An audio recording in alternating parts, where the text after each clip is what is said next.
Hi guys, ಹೇಗಿದ್ದೀರಾ? ಎಲ್ಲರೂ ಚೆನ್ನಾಗಿದ್ದೀರಾ ಅನ್ಕೊತೀನಿ. ಇವತ್ತಿನ ಒಂದು ವಿಡಿಯೋ ಏನಪ್ಪ ಅಂತಂದರೆ ಶೈಕ್ಷಣಿಕ ಮನೋವಿಜ್ಞಾನಕ್ಕೆ ಸಂಬಂಧಿಸಿದಂಥ ಒಂದು ಮಾಹಿತಿಯನ್ನು ಪಡೆದುಕೊಳ್ಳೋಣ. GPA*, HS*, PS*, ಏನು HS* ಇದೆ, ಆ ಒಂದು ಎಕ್ಸಾಮ್ಗೆ ಪರೀಕ್ಷೆಗೆ ತಯಾರಿ ನಡೆಸ್ತಿರೋ ವ್ಯಕ್ತಿಗಳಿಗೆ ಸಂಬಂಧಿಸಿದಂಥ ಒಂದು ಏನು ಶೈಕ್ಷಣಿಕ ಮನೋವಿಜ್ಞಾನ ಇದೆ, ಅದರಲ್ಲಿ ಬರುವಂಥ ಪ್ರಮುಖ ಪ್ರಶ್ನೆಗಳ ಬಗ್ಗೆ ಇಂದು ನಾವು ಅಧ್ಯಯನ ಮಾಡೋಣ. ಇದು ಭಾಗ 2 ಇರುತ್ತೆ ನೋಡಿ ಸ್ನೇಹಿತರೆ. ನಿನ್ನೆ ಒಂದು ಕೂಡ ಹಾಕಿದ್ದೆ, ಅದರ ಒಂದು ವಿಡಿಯೋ ಯಾರು ನೋಡಿಲ್ಲ ಹೋಗಿ ನೋಡಿಕೊಳ್ಳಿ. ಪ್ರಮುಖವಾದ ಪ್ರಶ್ನೆ ಮತ್ತು ಉತ್ತರಗಳನ್ನು ಇರ್ತವೆ ನೋಡಿರಿ. ಮುಂದೆ ಬರುವಂಥ ಪರೀಕ್ಷೆಗಳಿಗೆ ನಿಮಗೆ ಸಹಕಾರಿ ಆಗುತ್ತಂತ ಅನ್ಕೋತೀನಿ. ಜೊತೆಗೆ ರಿವಿಷನ್ ಕೂಡ ಆಗುತ್ತೆ. ಈ ಒಂದು ವಿಡಿಯೋದಿಂದ ನಿಮ್ಮ ಒಂದು ಓದಿನ ಒಂದು ರಿವಿಷನ್ ಆಗುತ್ತೆ ಅಂತ ಹೇಳ್ಬೋದು. ಓಕೆ, GPA* ಪರೀಕ್ಷೆಯ ಒಂದು 50 ಏನು ಪ್ರಶ್ನೆ ಪೇಪರ್ 1ನಲ್ಲಿ ಕೇಳುವಂಥ 50 ಕ್ವಶನ್ಗಳಿಗೆ ನಾವು ಸಿದ್ಧತೆಯನ್ನು ನಡೆಸಬೇಕಾಗಿದೆ. ಓಕೆ, ಶಿಕ್ಷಕರ ಪರೀಕ್ಷೆಗೆ ಸಂಬಂಧಿಸಿದಂಥ ಶೈಕ್ಷಣಿಕ ಮನೋವಿಜ್ಞಾನದ ಒಂದು ಪ್ರಮುಖ ಪ್ರಶ್ನೆಗಳನ್ನು ನೋಡಿಕೊಳ್ಳೋಣ. ಬನ್ನಿ ಸ್ನೇಹಿತರೆ, ಮೊದಲ ಒಂದು ಪ್ರಶ್ನೆ ನೋಡಿಕೊಳ್ಳೋಣ.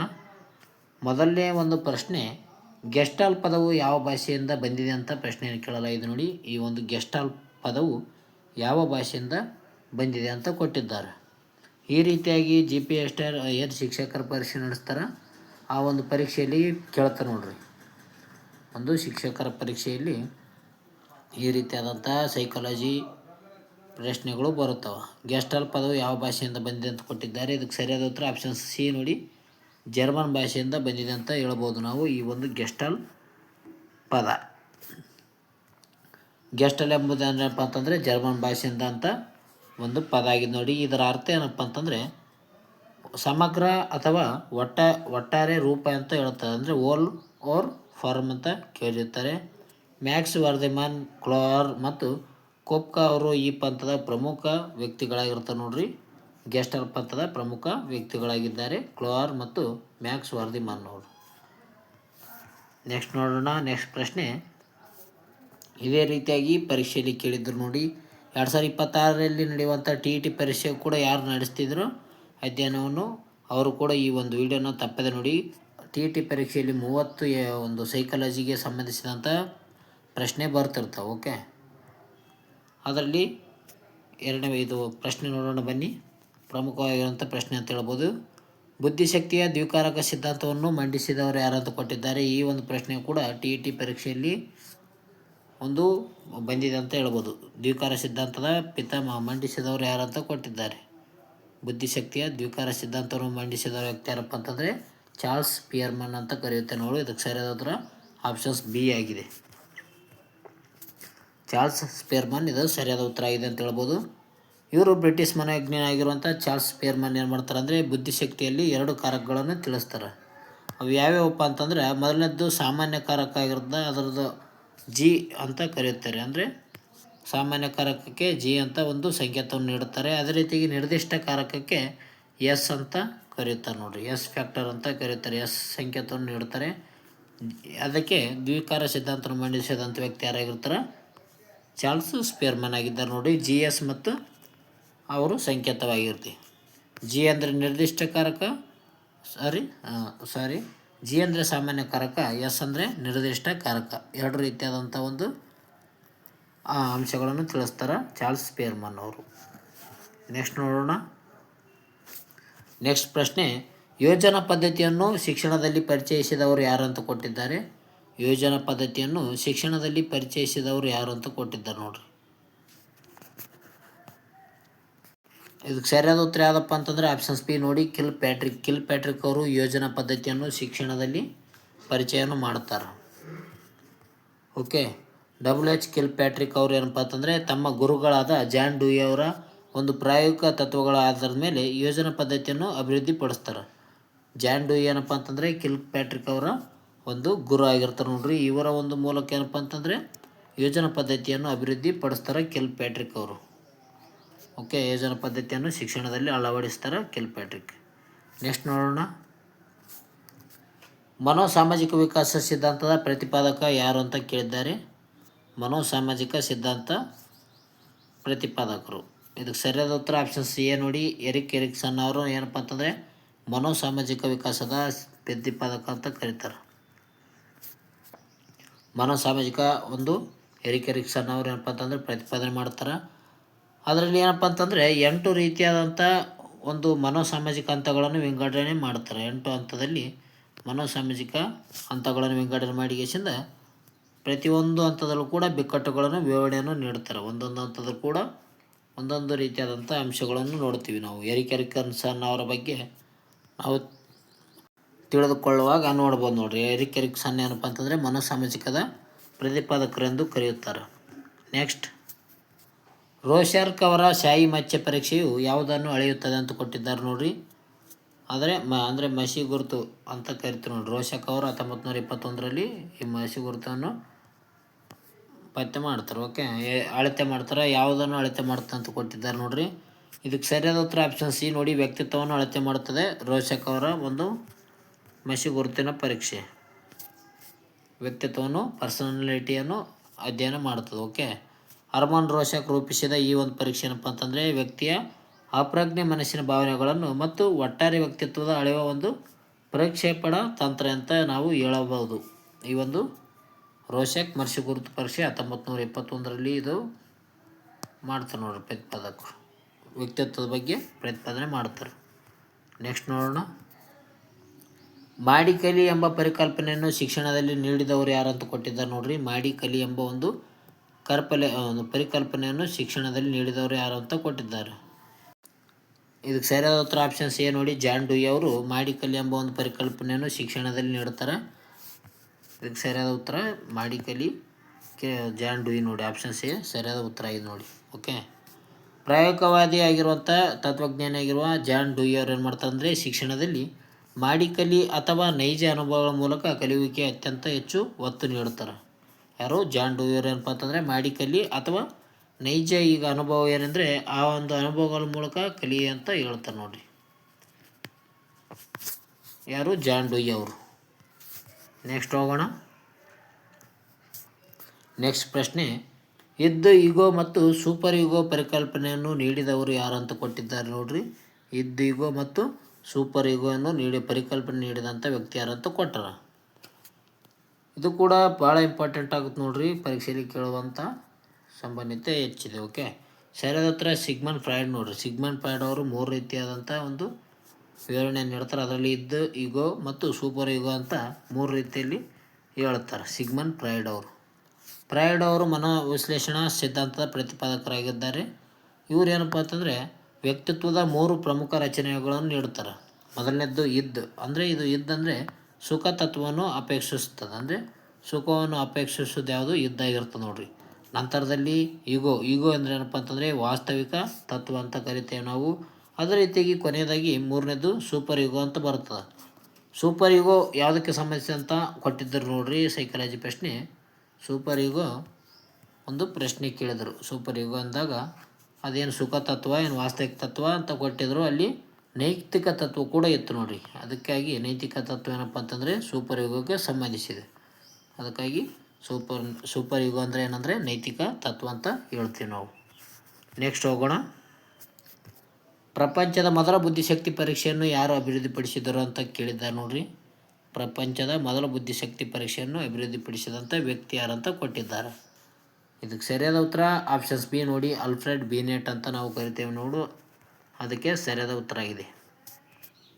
ಆಲ್ಫ್ರೆಡ್ ಬಿನೆಟ್ ಅಥವಾ ಆಲ್ಫ್ರೆಡ್ ಬೀನ್ ಎಂದು ಕೂಡ ನಾವು ಕರಿತೇವೆ. ಇವ್ರು ಏನು ಮಾಡ್ತಾರಂದರೆ ಇವರ ಒಂದು ಸ್ನೇಹಿತನಾಗಿರುವಂಥ ಥಿಯೋಡರ್ ಸೈಮನ್ ಅವರ ಜೊತೆ ಸೇರಿಗೆಸಿಂದ ಮಕ್ಕಳಿಗಾಗಿ ವಿಶ್ವದಲ್ಲೇ ಮೊದಲ ಬಾರಿಗೆ ಬುದ್ಧಿಶಕ್ತಿ ಪರಿಕಲ್ಪನೆಯನ್ನು ರೂಪಿಸ್ತಾನೆ. ಯಾವಾಗಪ್ಪ ಅಂತಂದರೆ 1905ರಲ್ಲಿ ಇವರು ಈ ಒಂದು ಮಕ್ಕಳಿಗಾಗಿ ಬುದ್ಧಿಶಕ್ತಿ ಪರಿಕಲ್ಪನೆಯನ್ನು ಅಭಿವೃದ್ಧಿಪಡಿಸ್ತಾರೆ ಅಂತ ಹೇಳ್ಬೋದು.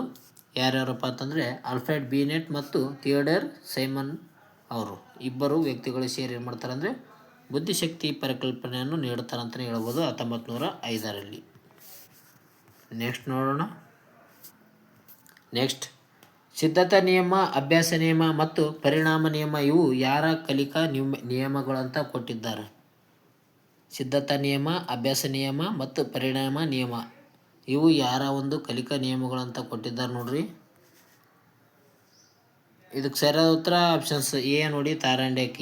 ತಾರಂಡ್ಯಾಕ್ ಅವ್ರು ಏನಪ್ಪ ಅಂತಂದರೆ ಸಿದ್ಧತಾ ನಿಯಮ, ಅಭ್ಯಾಸ ನಿಯಮ, ಪರಿಣಾಮ ನಿಯಮ ಅಂತ 3 ರೀತಿಯಾದಂಥ ಕಲಿಕಾ ನಿಯಮಗಳನ್ನು ಹೇಳುತ್ತಾರೆ.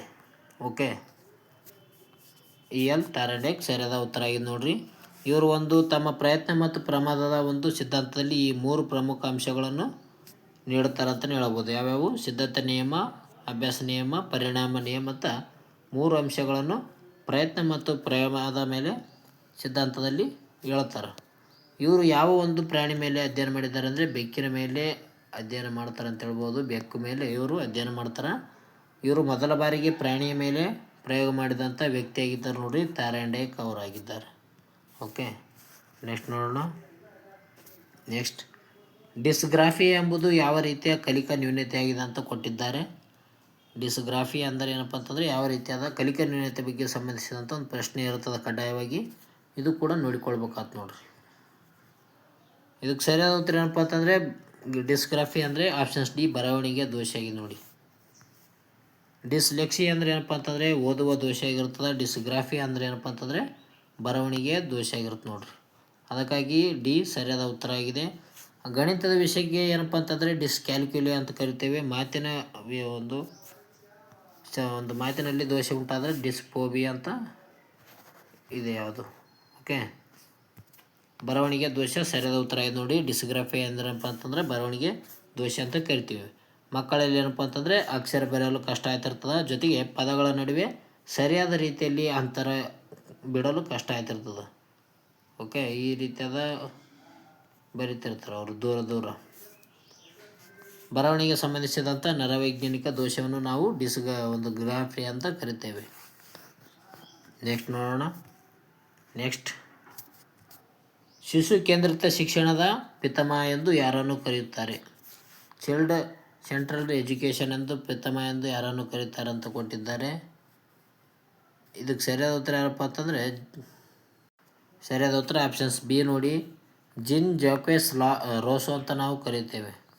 ಜಿನ್ ಜಾಕ್ವೆಸ್ ರೋಸೋ ಇವರು ಏನಪ್ಪ ಅಂತಂದರೆ ಶಿಕ್ಷಣ ಕೇಂದ್ರಿತ ಪಿತಾಮಹ ಅಂತ ಕರೀತಾರೆ ನೋಡ್ರಿ, ರೋಸೋ ಅವರಿಗೆ ಕರೆಯುತ್ತಾರೆ. ಓಕೆ, ತಮ್ಮ ಪ್ರಸಿದ್ಧ ಎಮೇಲ್ ಕೃತಿಯಲ್ಲಿ ನೈಸರ್ಗಿಕ ಶಿಕ್ಷಣ ಮತ್ತು ಶಿಶು ಕೇಂದ್ರಿತ ಶಿಕ್ಷಣ ಬಗ್ಗೆ ಭದ್ರವಾಗಿ ಅಡಿಪಾಯ ಹಾಕ್ತಾರೆ ಅಂತ ಹೇಳ್ಬೋದು. ಅದಕ್ಕಾಗಿ ಇವರಿಗೆ ಶಿಶು ಕೇಂದ್ರಿತ ಶಿಕ್ಷಣದ ಪ್ರತಿಪಾದಕ ಅಥವಾ ಪಿತಾಮಹ ಎಂದು ಕರೆಯುತ್ತಾರೆ ರೋಸೋ ಅವರಿಗೆ. ನೆಕ್ಸ್ಟ್ ನೋಡೋಣ. ನೆಕ್ಸ್ಟ್ ಪ್ರಶ್ನೆ, ತಲೆಯಿಂದ ಪಾದದ ಕಡೆಗೆ ನಡೆಯುವ ವಿಕಾಸ ಪ್ರಕ್ರಿಯೆಯನ್ನು ಏನೆಂದು ಕರೆಯುತ್ತಾರೆ ಅಂತ ಕೊಟ್ಟಿದ್ದಾರೆ. ಅಂದರೆ ಶಿರದಿಂದ ಸ್ಟಾರ್ಟ್ ಆಗಿಸಿಂದ ಪಾದದ ಕಡೆಗೆ ಹೋಗುತ್ತದೆ. ಇದಕ್ಕೆ ಏನನ್ನುತ್ತಾರೆ ಅಂತ ಕೊಟ್ಟಿದ್ದಾರೆ ನೋಡಿರಿ. ಇದಕ್ಕೆ ಸರಿಯಾದ ಉತ್ತರ ಆಪ್ಷನ್ಸ್ ಎ ನೋಡಿ, ಶಿರಪಾದಿಮುಖ ಅಂತ ಕರಿತೀವಿ ನೋಡ್ರಿ. ಶಿರಪಾದಿಮುಖ ವಿಕಾಸ ಎಂದು ಕರೆಯುತ್ತೇವೆ ನಾವು. ಇದೇನಪ್ಪ ಅಂತಂದರೆ ತಲೆಯಿಂದ ಸ್ಟಾರ್ಟ್ ಆಗಿ ಕಾಲಿನಲ್ಲಿ ಪಾದದವರೆಗೆ ಸಾಗುತ್ತದೆ. ಓಕೆ, ಮಗುವಿನ ದೈಹಿಕ ವಿಕಾಸವು ತಲೆಯಿಂದ ಪ್ರಾರಂಭವಾಗಿ ಏನಂದರೆ ಪಾದದ ಕಡೆಗೆ ಸಾಗುತ್ತದೆ. ಇದನ್ನು ಶಿರೋಪಾದಿಮುಖ ವಿಕಾಸ ಎಂದು ಕರೆಯುತ್ತಾರೆ. ಅಂದರೆ ಇಂಗ್ಲೀಷ್ನಲ್ಲಿ ಸೆಫಲೋಕಾರ್ಡಿಯಲ್ ಪ್ರಿನ್ಸಿಪಲ್ ಅಂತ ಕರೀತಾರೆ ನೋಡ್ರಿ. ಶಿರಪಾದಿಮುಖ ವಿಕಾಸ ಇದು ಕೂಡ ಪ್ರಶ್ನೆ ಆಗ್ತದೆ ನೋಡ್ರಿ, ಸಾಧ್ಯತೆ ಇದೆ. ಈ ರೀತಿಯಾದ ನೀವು ಏನಪ್ಪ ಅಂತಂದರೆ ಪ್ರಶ್ನೆಗಳನ್ನು ಅತಿ ಹೆಚ್ಚು ಅಧ್ಯಯನ ಮಾಡಿದಾಗ ನೀವು ಯಾವುದೇ ಒಂದು GPA star, HS star, PHA star ಪರೀಕ್ಷೆಗಳಲ್ಲಿ ಏನಪ್ಪ ಅಂತಂದರೆ ಸೈಕಾಲಜಿಗೆ ಸಂಬಂಧಿಸಿದಂಥ ವಿಷಯದಲ್ಲಿ ಅತಿ ಹೆಚ್ಚು ಅಂಕಗಳನ್ನು ಗಳಿಸಲು ಸಾಧ್ಯವಾಗುತ್ತದೆ ಅಂತ ನಾನು ಹೇಳ್ಬೋದು. ಓಕೆ, ಭಾವನಾತ್ಮಕ ಬುದ್ಧಿಶಕ್ತಿ ಪದವನ್ನು ಜನಪ್ರಿಯಗೊಳಿಸಿದವರು ಯಾರಂತ ಕೊಟ್ಟಿದ್ದಾರೆ ಇಲ್ಲಿ ಪ್ರಶ್ನೆ. ಎಮೋಷನಲ್ ಇಂಟೆಲಿಜೆನ್ಸ್ ಎಂಬ ಒಂದು ಪದವನ್ನು ಜನಪ್ರಿಯಗೊಳಿಸಿದಂಥ ವ್ಯಕ್ತಿ ಯಾರಂತ ಕೊಟ್ಟಿದ್ದಾರೆ ನೋಡ್ರಿ. ಇದಕ್ಕೆ ಸರಿಯಾದ ಉತ್ತರ ಯಾವುದಪ್ಪ ಅಂತಂದರೆ ಆಪ್ಷನ್ ಸಿ ನೋಡಿ, ಡೇನಿಯಲ್ ಗೋಲ್ಮನ್ ಏನಪ್ಪ ಅಂತಂದರೆ ಎಮೋಷನಲ್ ಇಂಟೆಲಿಜೆನ್ಸ್ ಎಂಬ ಒಂದು ಪುಸ್ತಕವನ್ನು ಕೂಡ ಬರೆದಿದ್ದಾರೆ ಅಂತಲೇ ಹೇಳ್ಬೋದು. ಅದಕ್ಕಾಗಿ ಭಾವನಾತ್ಮಕ ಒಂದು ಸಿದ್ಧಾಂತ ಪ್ರತಿಪಾದನೆ ಮಾಡ್ತಾರೆ ಡೇನಿಯಲ್ ಗೋಲ್ಮನ್ ಅವರು. ಓಕೆ, ಇವರು ಏನಪ್ಪ ಅಂತಂದರೆ ಅವರ ಒಂದು ಪುಸ್ತಕ ಯಾವುದಂದರೆ ಎಮೋಷನಲ್ ಇಂಟೆಲಿಜೆನ್ಸ್ ಅಂತ ಕರಿತೇವೆ. ಆ ಒಂದು ಪುಸ್ತಕ ಮೂಲಕ ಏನಪ್ಪ ಅಂತಂದರೆ ಡೇನಿಯಲ್ ಗೋಲ್ಮನ್ ಅವರು ಏನಪ್ಪ ಅಂತಂದರೆ ಈ ಒಂದು ಪರಿಕಲ್ಪನೆಯನ್ನು ವಿಶ್ವದಾದ್ಯಂತ ಜನಪ್ರಿಯ ಮಾಡುತ್ತಾರೆ. ಈ ಒಂದು ಪುಸ್ತಕ ಯಾವಾಗ ಬರೀತಾರಪ್ಪ ಅಂತಂದರೆ 1995ರಲ್ಲಿ ಈ ಒಂದು ಪುಸ್ತಕ ಬರೆದಿದ್ದಾರೆ ಅಂತ ಹೇಳ್ಬೋದು ಡೇನಿಯಲ್ ಗೋಲ್ಮನ್ ಅವರು. ಎಮೋಷನಲ್ ಇಂಟೆಲಿಜೆನ್ಸ್ ಅಂತ ನಾವು ಕರೆಯುತ್ತೇವೆ. ನೆಕ್ಸ್ಟ್ ಪ್ರಶ್ನೆ ಹೋಗೋಣ. ಶಿಕ್ಷಣ ಎಂದರೆ ಮನುಷ್ಯನಲ್ಲಿ ಮೊದಲೇ ಅಡಗಿರುವ ಪರಿಪೂರ್ಣತೆಯನ್ನು ಪ್ರಕಟಿಸುವುದು ಎಂದವರು ಯಾರಂತ ಕೊಟ್ಟಿದ್ದಾರೆ. ಅಂದರೆ ಶಿಕ್ಷಣ ಎಂಬುದು ಏನಪ್ಪ ಅಂತಂದರೆ ಅದು ಮೊದಲೇ ಆ ಮನುಷ್ಯನಲ್ಲಿ ಅಡಗಿರುವಂಥ ಪರಿಪೂರ್ಣತೆ ಅಂತ ಪ್ರಕಟಪಡಿಸುವುದನ್ನು ಎಂದಂಥ ವ್ಯಕ್ತಿ ಅಂತ ವ್ಯಾಖ್ಯೆ ಎಂದ ವ್ಯಕ್ತಿ ಯಾರಂತ ಕೇಳಿದ್ದಾರೆ ಇಲ್ಲಿ. ಓಕೆ, ಸರಿಯಾದ ಉತ್ತರ ಯಾರಪ್ಪ ಅಂತಂದರೆ ಆಪ್ಷನ್ಸ್ ಬಿ ಸ್ವಾಮಿ ವಿವೇಕಾನಂದರು ಅಂತಾರೆ ನೋಡ್ರಿ. ಏನಂತ ಹೇಳಿದ್ದಾರೆ ಇವರ ವಾಕ್ಯ ಏನಪ್ಪ ಅಂತಂದರೆ, ಶಿಕ್ಷಣ ಏನಂದರೆ ಮನುಷ್ಯನಲ್ಲಿ ಮೊದಲೇ ಅಡಗಿರುವಂಥ ಪರಿಪೂರ್ಣತೆಯನ್ನು ಪ್ರಕಟಪಡಿಸುವುದು ಅಂತ ವಾಕ್ಯವನ್ನು ನೀಡ್ತಾರೆ ಸ್ವಾಮಿ ವಿವೇಕಾನಂದ ಅವರು. ಓಕೆ, ಆಪ್ಷನ್ಸ್ ಬಿ ಸರಿಯಾದ ಉತ್ತರ ಆಗಿದೆ ನೋಡಿ. ಇದು ಶಿಕ್ಷಣ ತಜ್ಞಾನದಲ್ಲಿ ಶಿಕ್ಷಣದ ಕುರಿತು ಸ್ವಾಮಿ ವಿವೇಕಾನಂದರು ಅತ್ಯಂತ ಪ್ರಸಿದ್ಧ ಮತ್ತು ಸ್ಫೂರ್ತಿದಾಯಕ ವಾಕ್ಯವನ್ನು ನೀಡುತ್ತಾರೆ ಅಂತ ಹೇಳ್ಬೋದು ನೋಡ್ರಿ. ನೆಕ್ಸ್ಟ್ ಹೋಗೋಣ. ನೆಕ್ಸ್ಟ್ ಪ್ರಶ್ನೆ, ಆವಿಷ್ಕಾರ ಅಥವಾ ಅನ್ವೇಷಣ ಕಲಿಕಾ ಸಿದ್ಧಾಂತವನ್ನು ನೀಡಿದವರು ಯಾರಂತ ಕೊಟ್ಟಿದ್ದಾರೆ ನೋಡ್ರಿ. ಇದು ಕೂಡ ಇಂಪಾರ್ಟೆಂಟ್. ಯಾಕಪ್ಪ ಅಂತಂದರೆ ಅನ್ವೇಷಣ ಕಲಿಕೆಯ ಒಂದು ಸಿದ್ಧಾಂತ ನೀಡಿದಂಥ ವ್ಯಕ್ತಿ ಯಾರಂತ ಕೇಳಿದ್ದಾರೆ.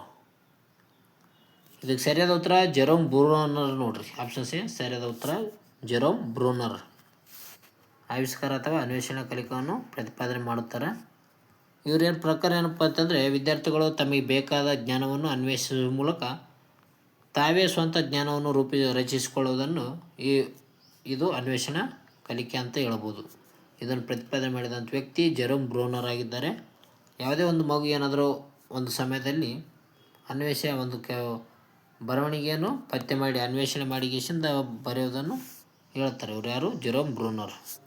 ಅನ್ವೇಷಣಾ ಕಲಿಕೆಯ ಬಗ್ಗೆ ಹೇಳ್ತಾರೆ ಜೆರೋಮ್ ಬ್ರೂನರ್ ಅವರು. ನೆಕ್ಸ್ಟ್ ನೋಡೋಣ. ಆಟದ ಮೂಲಕ ಶಿಕ್ಷಣ ಎಂಬ ಪದವನ್ನು ಮೊದಲು ಬಳಸಿದವರು ಯಾರಂತ ಕೊಟ್ಟಿದ್ದಾರೆ. ಪ್ಲೇವೇ ಮೆಥಡ್ ಎಂಬ ಒಂದು ಪದವನ್ನು ಬಳಕೆ ಮಾಡಿದಂಥ ಮೊದಲ ವ್ಯಕ್ತಿ ಯಾರಂತ ಕೊಟ್ಟಿದ್ದಾರೆ ನೋಡ್ರಿ.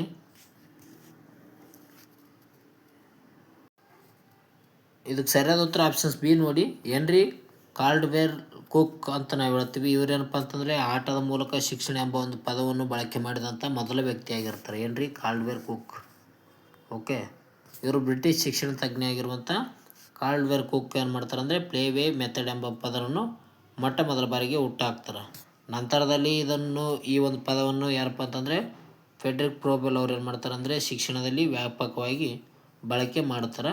ಪ್ರೋಬೆಲ್ರವರು ಪದವನ್ನು ಹುಟ್ಟುಹಾಕಿದಂಥ ವ್ಯಕ್ತಿ ಯಾರಂತೂ ಕೂಡ ಕೇಳ್ತಾರೆ. ಇದನ್ನು ಪ್ರಚಾರ ಅಂದರೆ ಬಳಕೆ ಮಾಡಿದಂಥ ವ್ಯಕ್ತಿ ಫೆಡ್ರಿಕ್ ಪ್ರೋಬೆಲ್ ಆಗಿದ್ದಾರೆ. ನೆಕ್ಸ್ಟ್ ನೋಡೋಣ. ಮಕ್ಕಳಲ್ಲಿ ಕಂಡುಬರುವ ADHDಯ ವಿಸ್ತೃತ ರೂಪ ಏನಂತ ಕೇಳಿದ್ದಾರೆ ನೋಡ್ರಿ. ADHD ಅಂದರೆ ಏನಂತ ಕೇಳಿದ್ದಾರೆ, ವಿಸ್ತೃತ ರೂಪ. ಇದಕ್ಕೆ ಸರಿಯಾದ ಉತ್ತರ ನೋಡೋಣ. ಇದಕ್ಕೆ ಸರಿಯಾದ ಉತ್ತರ ಏನಪ್ಪ ಅಂತಂದರೆ attention difficult hyper activity disorder ಅಂತ ಕರೀತೇವೆ ನಾವು. ಇದಕ್ಕೆ ಸರಿಯಾದ ಉತ್ತರ ಆಪ್ಷನ್ ಸಿ ಆಗಿದೆ ನೋಡಿ. ಓಕೆ, ಆಪ್ಷನ್ ಸಿ ಸರಿಯಾದ ಉತ್ತರ ಆಗಿದೆ ಅಂತ ಹೇಳ್ಬೋದು ನಾವು. ಇದು ಮಕ್ಕಳಲ್ಲಿ ಕಂಡುಬರುವಂಥ ಗಮನ ನ್ಯೂನತೆ ಮತ್ತು ಅತಿ ಚಟುವಟಿಕೆಯ ಒಂದು ನರವಿಕಾಸಾತ್ಮಕ ಅಸ್ವಸ್ಥತೆಯಾಗಿದೆ ಅಂತಲೇ ಹೇಳ್ಬೋದು ನೋಡಿ ನಾವು. ಇವರು ಏನಪ್ಪ ಅಂತಂದರೆ ಒಂದೇ ಕಡೆಯಲ್ಲಿ ಕುಂತುಗೇಶಿಂದ ಕೇಂದ್ರೀಕರಿಸಲು ಕಷ್ಟ ಆಗ್ತಿರ್ತದೆ. ಅಂದರೆ ಒಂದೇ ಒಂದು ಸ್ಥಳದಲ್ಲಿ ಕುಂತುಗೇಶಿಂದ ಕೇಂದ್ರೀಕರಿಸಲು ಭಾಳ ಕಷ್ಟಪಡ್ತಿರ್ತಾರೆ ಇಂಥ ವ್ಯಕ್ತಿಗಳು. ADHD ಒಂದು ಈ ರೀತಿಯಾದಂಥ ನ್ಯೂನತೆಯನ್ನು ಹೊಂದಿರ್ತಾರೆ ಅಂತ ಹೇಳ್ಬೋದು. Attention deficient hyper activity disorder ಅಂತ ಕರೀತಾರೆ ನೋಡ್ರಿ. ಈ ಒಂದು ADHD ವಿಸ್ತೃತ ರೂಪ ಇದೆ. ಒಂದು ಸ್ಥಳದಲ್ಲಿ ಕುಂತು ಅವರ ಒಂದು ಏನಿದೆ ಗಮನವನ್ನು ಕೇಂದ್ರೀಕರಿಸಲು ಭಾಳ ಕಷ್ಟಪಡ್ತಿರ್ತಾರೆ ಈ ಒಂದು ಮಕ್ಕಳು. ನೆಕ್ಸ್ಟ್ ನೋಡೋಣ. TT ಎಂಬುದು ಯಾವ ರೀತಿಯ ಪರೀಕ್ಷೆ ಆಗಿದೆ ಅಂತ ಕೊಟ್ಟಿದ್ದಾರೆ ನೋಡ್ರಿ. ಥರ್ಮೆಟಿಕ್ ಅಬ್ರೋಷನ್ ಟೆಸ್ಟ್ ಅಂತ ಕೇಳ್ತಾರೆ. ಇದಕ್ಕೆ ಸರಿಯಾದ ಉತ್ತರ ಏನಪ್ಪ ಅಂತಂದರೆ ವ್ಯಕ್ತಿತ್ವದ ಪರೀಕ್ಷೆ ಅಂತ ಹೇಳ್ಬೋದು. ಪ್ರೇಕ್ಷಣಾಪಣ ತಂತ್ರ ಅಂತ ಕರಿತೀವಿ ನಾವು. ಏನಪ್ಪ ಅಂತಂದರೆ TAT ಎಂಬ ಒಂದು ಪರೀಕ್ಷೆ ಆಗಿದೆ ನೋಡಿ. ವ್ಯಕ್ತಿತ್ವ ಪರೀಕ್ಷೆ ಅಂತ ನಾವು ಹೇಳ್ತೀವಿ ನೋಡ್ರಿ. ಮರ್ರೆ ಮತ್ತು ಮಾರ್ಗನ್ ರೂಪಿಸಿದ ಈ ಒಂದು ಪರೀಕ್ಷೆಯು ಅಸ್ಪಷ್ಟ ಚಿತ್ರಗಳ ಮೂಲಕ ವ್ಯಕ್ತಿಯ ಗುಪ್ತ ಭಾವನೆ ಮತ್ತು ಪ್ರೇರೇಪಣೆಗಳು ವ್ಯಕ್ತಿತ್ವವನ್ನು ಅಳೆಯುವ ತಂತ್ರವಾಗಿದೆ ಅಂತ ಹೇಳ್ತೀವಿ, TAT. ಓಕೆ, ಅದರ ಬಗ್ಗೆ ಒಂದು ಯಾರು ರೂಪಿಸ್ತಾರಪ್ಪ ಅಂತಂದರೆ ಮರ್ರೆ ಮತ್ತು ಮಾರ್ಗನ್ರವರು ಇದನ್ನು ರೂಪಿಸ್ತಾರೆ. ಓಕೆ, ನೆಕ್ಸ್ಟ್ ನೋಡೋಣ. ಶಿಶು ವಿಕಾಸದಲ್ಲಿ ಬಿರುಗಾಳಿ ಮತ್ತು ಒತ್ತಡ ಕಾಲ ಎಂದು ಯಾವುದನ್ನು ಕರೆಯುತ್ತಾರೆ ಅಂತ ಕೊಟ್ಟಿದ್ದಾರೆ. ಶಿಶು ವಿಕಾಸದಲ್ಲಿ ಬಿರುಗಾಳಿ ಮತ್ತು ಒತ್ತಡದ ಕಾಲ ಯಾವುದಂತ ಕೊಟ್ಟಿದ್ದಾರೆ. ಇದಕ್ಕೆ ಸರಿಯಾದ ಉತ್ತರ ಆಪ್ಷನ್ ಸಿ ನೋಡಿ, ಹದಿಹರೆಯ ಒಂದು ಅವಧಿ ಅಂತ ಹೇಳ್ಬೋದು, ಅಡೋಲೆಸೆನ್ಸ್ ಅಂತ ಹೇಳ್ತೀವಿ ನಾವು. ಆ ಒಂದು ಸಮಯದಲ್ಲಿ ಹದಿಹರೆಯದ ಒಂದು ಸಮಯದಲ್ಲಿ ಏನಪ್ಪ ಅಂತಂದರೆ ಬಿರುಗಾಳಿ ಮತ್ತು ಒತ್ತಡ ಕಾಲ ಎಂಬ ಕರೀತಾರೆ. ಹದಿಹರೆಯ ಒಂದು ಅವಧಿಯಲ್ಲಿ ಬಿರುಗಾಳಿಯ ಒಂದು ಕಾಲ ಅಂತ ಕರೀತಾರೆ ನೋಡ್ರಿ. ಮನೋಜ್ಞನಾಗಿರುವಂಥ ಸ್ಟ್ಯಾನ್ಲಿ ಹಾಲ್ ಅವರು ಏನಪ್ಪ ಅಂತಂದರೆ ಹದಿಹರೆಯವರು ತೀವ್ರ ದೈಹಿಕ ಮತ್ತು ಭಾವನಾತ್ಮಕ ಬದಲಾವಣೆಗಳಿಂದಾಗಿ ಬಿರುಗಾಳಿ ಮತ್ತು ಒತ್ತಡ ಕಾಲೆಂದು ಕರೆದಿದ್ದಾರೆ. ಯಾರು? ಸ್ಟ್ಯಾನ್ಲಿ ಹಾಲ್ ಅವರು ಹದಿಹರೆಯದವರನ್ನು ಏನಂತ ಕರೆದಿದ್ದಾರೆ? ಬಿರುಗಾಳಿ ಮತ್ತು ಒತ್ತಡದ ಕಾಲದವರು. ವ್ಯಕ್ತಿಗಳಿಗೆ ಹದಿಹರೆಯದವರಿಗೆ ಬಿರುಗಾಳಿ ಮತ್ತು ಒತ್ತಡದ ಕಾಲ ಅಂತ ಕರೆದಿದ್ದಾರೆ. ಆ ಒಂದು ಸಮಯದಲ್ಲಿ ಏನಪ್ಪ ಅಂತಂದರೆ ದೈಹಿಕ ಮತ್ತು ಭಾವನಾತ್ಮಕ ಬದಲಾವಣೆಗಳಿಂದಾಗಿ ಈ ರೀತಿಯಾಗಿ ಕರೆದಿದ್ದಾರೆ ಅಂತ ಹೇಳ್ಬೋದು. ಇವತ್ತಿನ ಒಂದು ಕೊನೆಯ ಪ್ರಶ್ನೆ ಆಗಿದೆ ನೋಡಿ.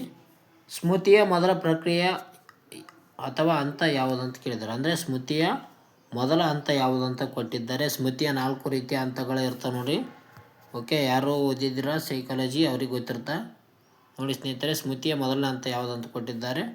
ಆ ಯಾವುದು ಹಂತವನ್ನು ನೀವೇನು ಮಾಡ್ಬೇಕಂದ್ರೆ ಕಮೆಂಟ್ ಮೂಲಕ ತಿಳಿಸ್ಬೇಕು. ಓಕೆ, ಕಮೆಂಟ್ ಮೂಲಕ ತಿಳಿಸಿ. ಅದೇ ರೀತಿಯಾಗಿ ನಿಮ್ಮ ಸ್ನೇಹಿತರು ಕೂಡ ಈ ಒಂದು ವಿಡಿಯೋ ಶೇರ್ ಮಾಡಿ. ಇದೇ ರೀತಿಯಾದಂಥ ದಿನನಿತ್ಯ ನಾವು ಏನಪ್ಪ ಅಂತಂದರೆ ಶೈಕ್ಷಣಿಕ ಮನೋವಿಜ್ಞಾನಕ್ಕೆ ಸಂಬಂಧಿಸಿದಂಥ ಪ್ರಮುಖ ಪ್ರಶ್ನೆಗಳು ಈ ರೀತಿಯಾಗಿ ನಾವು ನೋಡಿಕೊಂಡ್ರೆ ಮುಂದೆ ಬರುವ ಪರೀಕ್ಷೆಯಲ್ಲಿ ನಮಗೆ ಭಾಳ ಸಹಕಾರಿ ಆಗುತ್ತೆ ಅಂತಲೇ ಹೇಳ್ಬೋದು. ಓಕೆ ಸ್ನೇಹಿತರೆ, ಈ ಒಂದು ವಿಡಿಯೋ ಇಷ್ಟ ಆಗಿತ್ತು ಅಂದರೆ ನಿಮ್ಮ ಒಂದು ಅಭಿಪ್ರಾಯವನ್ನು ಕಮೆಂಟ್ ಮೂಲಕ ತಿಳಿಸಿ. ಓಕೆ, ಲೈಕ್ ಮಾಡಿ, ಶೇರ್ ಮಾಡಿ, ಸಬ್ಸ್ಕ್ರೈಬ್ ಮಾಡಿ, ನಿಮ್ಮ ಸ್ನೇಹಿತರು ಕೂಡ ಶೇರ್ ಮಾಡಿ. ಮುಂದಿನ ವಿಡಿಯೋದಲ್ಲಿ ಸಿಗೋಣ. ಇದೇ ರೀತಿಯಾಗಿ ನಿಮ್ಮ ಅಧ್ಯಯನವನ್ನು ಕಂಟಿನ್ಯೂ ಮಾಡಿ. ಮುಂದಿನ ಒಂದಲ್ಲ ಒಂದಿನ ನಿಮ್ಮ ಒಂದು ಜಯ ಆಗುತ್ತೆ ಅಂತ ಹೇಳ್ಬೋದು. ಅದೇ ರೀತಿಯಾಗಿ 2026ರಲ್ಲಿ ಯಾರು TET ಪರೀಕ್ಷೆಗೆ ತಯಾರಿ ಅವರು ಕೂಡ ಈ ಒಂದು ದಿನನಿತ್ಯ ನಡೆಯುವಂಥ ಸೈಕಾಲಜಿ ಏನು ನಡೀತಿದೆ ಅದರಲ್ಲಿ ತಪ್ಪದೇ ಭಾಗವಹಿಸಿ. ಓಕೆ, TET 2026ರಲ್ಲಿ ಯಾರು ಪರೀಕ್ಷೆ ಪಾಸ್ ಮಾಡ್ಕೋಬೇಕು ಅಂದ್ಕೊಂಡಿರೋ ಅವರು ಈ ಒಂದು ವಿಡಿಯೋನ ಪ್ರತಿನಿತ್ಯ ನೋಡಿಕೊಳ್ಳಿ. ಮುಂದೆ ಬರುವಂಥ TET ಪರೀಕ್ಷೆಯಲ್ಲಿ ನಿಮಗೆ ಭಾಳ ಸಹಕಾರಿ ಆಗುತ್ತಾ. ಓಕೆ, ಈ ಒಂದು ವಿಡಿಯೋನ ಇಲ್ಲಿಗೆ ಮುಕ್ತಾಯ ಮಾಡಿದ್ರೆ ಮುಂದಿನ ವಿಡಿಯೋದಲ್ಲಿ ಸಿಗೋಣ ಫ್ರೆಂಡ್ಸ್. ಟೇಕ್ ಕೇರ್, ಬಾಯ್.